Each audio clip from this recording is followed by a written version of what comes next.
Dr. Wubbenhorst, thanks for coming here today, the belly of the beast. So, first of all, just a general comment. I'm from Wisconsin. There was a law passed banning abortion in Wisconsin around 1849, and it was in effect till Roe. I think the idea that there is a constitutional right to abortion is obviously shown not to be true for the fact that abortion was illegal in this country. I think in 1973 there were only 2 or 3 states that were widespread pro-abortion states. You have to really stretch. We have an era in which judges go to law school and find ways to get around the Constitution. But obviously, this was not a constitutional right. Now, when I look around the world, the United States, under a bill that was recently passed the House of Representatives, would make abortion illegal, or legal, I'm sorry, all the way till birth. And when I look around the world at other more civilized countries, we see limits on that, you know. Sweden, 18 weeks. It seems the consensus is normally 12 weeks, 10 weeks, a variety of European countries.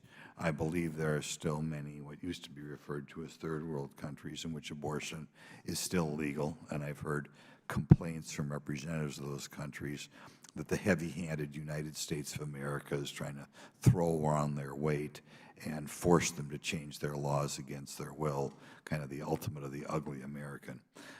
Could you indicate, well, there are only 2 countries, I think, 3 countries, 4 countries that have no restrictions. North Korea, which I think is usually referred to as the most repressive country in the world. Red China, of course, still, which is not disavowed. The previous leaders they've had killing tens of millions of people who were not babies. And sadly, under Justin Trudeau, Canada. But why do you think these other countries would not think of allowing abortions past 10 or 12 weeks? Thank you, Mr. Grothman, for the opportunity to speak. I think there are a couple of reasons. In most European countries, there is a recognition that the risks of abortion increase dramatically from the first to the second trimester. And so they recognize that there's a need to regulate abortion because it's inherently a much less safe procedure. There's quite a bit of data on this. There's specifically a study by Barrett and colleagues from 2004 that showed that the risks of death, not just complications, but the risks of death from abortion increase exponentially by 38% for every additional week of gestation.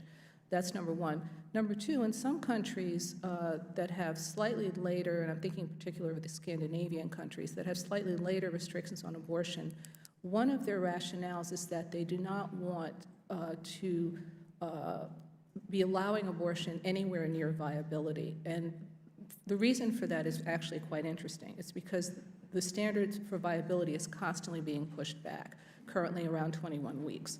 And so their thought is that if a pregnancy is misdated or it takes some time to have an abortion, that they are going to be then up against that viability standard. Above and beyond that, I think it's simply a recognition that late second trimester abortion is wrong. And I do think that, again, if you look at elective abortion is wrong, and I think if you do look at the history of abortion, regimes that permit abortion at later gestational ages, you see these types of human rights abuses. And I appreciate very much your notation about countries feeling strong-armed.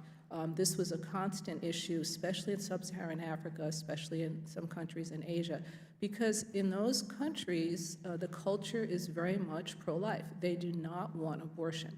And so I do think that, that's a very important point related to that.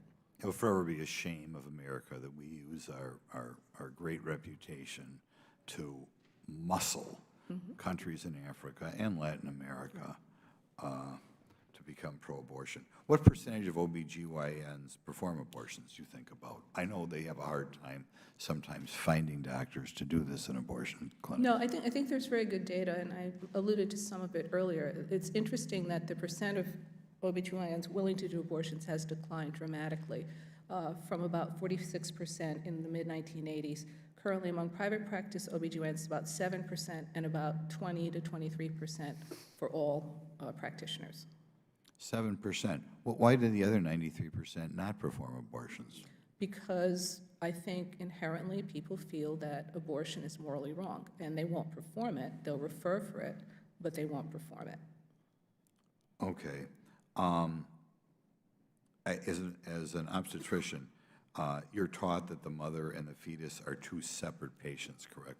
The patient within the patient is the fetus. The gentleman's time has expired. You may answer his question. Okay, well, I'll just make one pitch here on the way out. I'll recommend people go to the website of the American Association of Pro-Life Obstetricians and Gynecologists. There's really good stuff on there. And if you want to know Gentleman's more time about is the topic, expired. good place to find it.